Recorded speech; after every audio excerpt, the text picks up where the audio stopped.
63ാമത് സംസ്ഥാന സ്കൂൾ കലോത്സവത്തിന് ഔദ്യോഗികമായി തിരിതെളിയുകയാണ്. പ്രധാന വേദിയായിട്ടുള്ള സെൻട്രൽ സ്റ്റേഡിയത്തിൽ പൊതുവിദ്യാഭ്യാസ ഡയറക്ടർ പതാക ഉയർത്തുകയാണ്. തത്സമയ ദൃശ്യങ്ങളാണ് പ്രേക്ഷകർ കാണുന്നത്. സെൻട്രൽ സ്റ്റേഡിയത്തിൽ നിന്നുള്ള തത്സമയ ദൃശ്യങ്ങൾ. അങ്ങനെ 63ാമത് സംസ്ഥാന സ്കൂൾ കലോത്സവത്തിന് തിരിതെളിഞ്ഞിരിക്കുകയാണ്. പതാക ഉയർത്തുന്നതിന്റെ തത്സമയ ദൃശ്യങ്ങളാണ് കാണുന്നത്.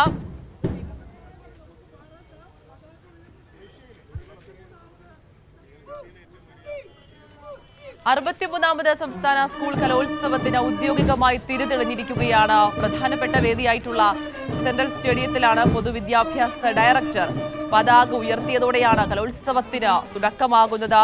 സെൻട്രൽ സ്റ്റേഡിയത്തിൽ ഒരുക്കിയിട്ടുള്ള ഒന്നാം വേദിയായ MT നിലയിൽ ഇനിയിപ്പോൾ രാവിലെ 10 മണിക്ക് മുഖ്യമന്ത്രി പിണറായി വിജയനാണ് ഔപചാരികമായിട്ടുള്ള ഉദ്ഘാടനം നിർവഹിക്കാൻ പോകുന്നത്. ആദ്യ ദിവസം തന്നെ 24 വേദികളിലാകും മത്സരങ്ങൾ മാറ്റുരയ്ക്കാൻ പോകുന്നത്. ജനുവരി 4-ന് ആരംഭിക്കുന്ന ഈ ഒരു കലോത്സവം 8 വരെ നീണ്ടു നിൽക്കുകയും മറ്റുരയ്ക്കും മത്സരങ്ങൾ കാഴ്ചവെക്കാനുള്ള ഒരു തയ്യാറെടുപ്പോട് കൂടിയിട്ടിപ്പോൾ 63ാമത് സംസ്ഥാന സ്കൂൾ കലോത്സവത്തിന് തിരിതെളിഞ്ഞിരിക്കുകയാണ്.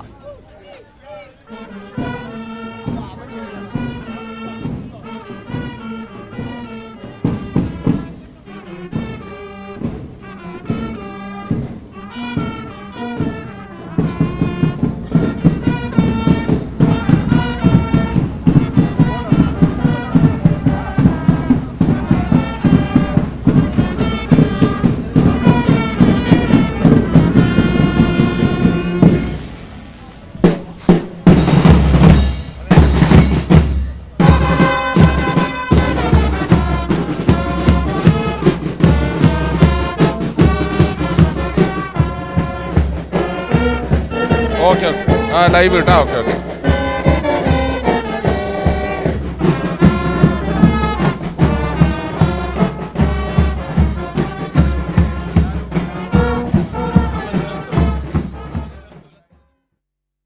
ശരി, ഇപ്പോൾ വിശേഷങ്ങളുമായപ്പോൾ സിജു കണ്ണൻ കൂടി ചേരുകയാണ്. സിജു, അതായത് അങ്ങനെ സംസ്ഥാന സ്കൂൾ കലോത്സവത്തിന് ഔദ്യോഗികമായി തിരിതെളിഞ്ഞിരിക്കുന്നു.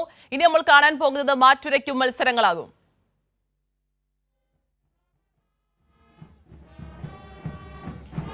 അതിന് 63ാമത് സംസ്ഥാന സ്കൂൾ കലോത്സവത്തിന് തിരുവനന്തപുരത്ത് കൊടിയേറിക്കഴിഞ്ഞു. അല്പസമയം മുമ്പ് പൊതുവിദ്യാഭ്യാസ ഡയറക്ടർ S. ഷാനവാസ് പ്രധാന വേദിയായ നിളയിൽ സെൻട്രൽ സ്റ്റേഡിയത്തിലെ പ്രധാന വേദിയിൽ പതാക ഉയർത്തതോടുകൂടിയാണ് സംസ്ഥാന സ്കൂൾ കലോത്സവത്തിന് തുടക്കമായിരിക്കുന്നത്. അല്പസമയം മുമ്പാണ് പതാക ഉയർത്തൽ ചടങ്ങ് നേരത്തെ നിശ്ചയിച്ച പ്രകാരം തന്നെ കൃത്യസമയത്ത് തന്നെ തീരുമാനിച്ചത്. അതിന്റെ ഭാഗമായി തന്നെ നമുക്ക് ദൃശ്യങ്ങളിൽ കാണാം. സ്കൗട്ട്, ഗൈഡ്സ്, അതോടൊപ്പം തന്നെ NCC, NSS എല്ലാം തന്നെ അണിനിരന്നൊരു പരേഡ് കൂടി ഇവിടെ ഉണ്ടായിരുന്നു. പതാക ഉയർത്തിക്കഴിഞ്ഞ് ഔദ്യോഗികമായ തുടക്കമായി. ഇനി 10 മണിക്ക് മുഖ്യമന്ത്രി പിണറായി വിജയൻ ഈ ഒന്നാം വേദിയിൽ സെൻട്രൽ സ്റ്റേഡിയത്തിൽ സംസ്ഥാന സ്കൂൾ കലോത്സവം ഉദ്ഘാടനം ചെയ്യും. ഇനി 5 ദിവസം തിരുവനന്തപുരത്തിന് കലയുടെ മാമാങ്കമാണ് നടക്കാൻ പോകുന്നത്. തിരുവനന്തപുരം തലസ്ഥാനം എന്നതിലുപരി കലസ്ഥാനമായി മാറാൻ പോവുകയാണ്. വലിയ ആവേശമാണ് എങ്ങും കാണാൻ കഴിയുന്നത്. സംസ്ഥാനത്തിൻ്റെ വിവിധ ജില്ലകളിൽ നിന്നുള്ള 10,000-കണക്കിന് കുട്ടികളാണ് ഈ മത്സരങ്ങളിൽ പങ്കെടുക്കുന്നത്. പ്രധാന വേദി നിള, അതോടൊപ്പം തന്നെ ഓരോ നദികളുടെ പേരിലാണ് ഈ കലോത്സവവുമായി ബന്ധപ്പെട്ട വേദികൾ തീരുമാനിച്ചിരിക്കുന്നത്. ആകെ 25 വേദികളിലാണ് മത്സരം നടക്കുന്നത്. ഏതായാലും അതേ ആവേശം, ഈ സംസ്ഥാന സ്കൂൾ കലോത്സവത്തിന്റെ ആവേശം അതേപടി സംസ്ഥാനത്തെ മുഴുവൻ ജനങ്ങളിലേക്കും എത്തിക്കുന്നതിന് വേണ്ടി വിപുലമായ തയ്യാറെടുപ്പുകൾ കൈരളി ന്യൂസും നടത്തിയിട്ടുണ്ട്. കൈറ്റ് വിക്ടേഴ്സ് ചാനലിലൂടെ ഉൾപ്പെടെ ഇത് സംപ്രേഷണമുണ്ടെങ്കിലും കൈരളി ഉൾപ്പെടെയുള്ള ചാനലുകളുടെ സമഗ്രമായ ഒരു കവറേജാണ് ഇതുമായി ബന്ധപ്പെട്ട് നൽകുന്നത്. പ്രത്യേക പരിപാടി കലസ്ഥാനം ഈ 5 ദിവസങ്ങളിൽ ഇതുമായി ബന്ധപ്പെട്ട് ഉണ്ടാകും. 15,000-ഓളം കുട്ടികൾ ഈ വിവിധ മത്സരങ്ങളിൽ പങ്കെടുക്കും. സംസ്കൃതോത്സവം, അറബിക് സാഹിത്യോത്സവം അതും ഇതോടൊപ്പം നടക്കുന്നുണ്ട്. കലോത്സവ ചരിത്രത്തിൽ ആദ്യമായി തദ്ദേശീയ ജനവിഭാഗങ്ങളുടെ 5 നൃത്തരൂപങ്ങൾ കൂടി ഉൾപ്പെടുന്നു എന്നതാണ് ഇത്തവണ 63ാമത് സംസ്ഥാന സ്കൂൾ കലോത്സവത്തിന്റെ ഏറ്റവും വലിയ പ്രത്യേകത. മംഗലം കളി, പണിയ നൃത്തം, മലപ്പുരയാട്ടം, ഇരുള നൃത്തം എന്നിവയാണ് പുതുതായി ഉൾപ്പെടുത്തിയ നൃത്തരൂപങ്ങൾ. അങ്ങനെ 63ാമത് സംസ്ഥാന സ്കൂൾ കലോത്സവം ചരിത്രത്തിൽ ഇടം നേടുകയാണ്. തദ്ദേശീയ ജനവിഭാഗങ്ങളുടെ 5 നൃത്തരൂപങ്ങൾ കൂടി ഉൾപ്പെടുത്തിക്കൊണ്ട് ഗോത്ര ജനവിഭാഗങ്ങളുടെ ഏറ്റവും വലിയ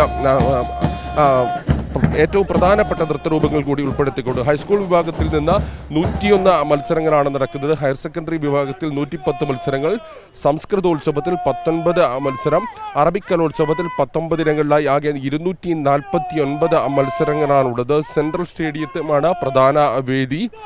വിപുലമായ സൗകര്യമാണ് സംസ്ഥാന സ്കൂൾ കലോത്സവവുമായി ബന്ധപ്പെട്ട് ഇവിടെ ഒരുക്കിയിരിക്കുന്നത്.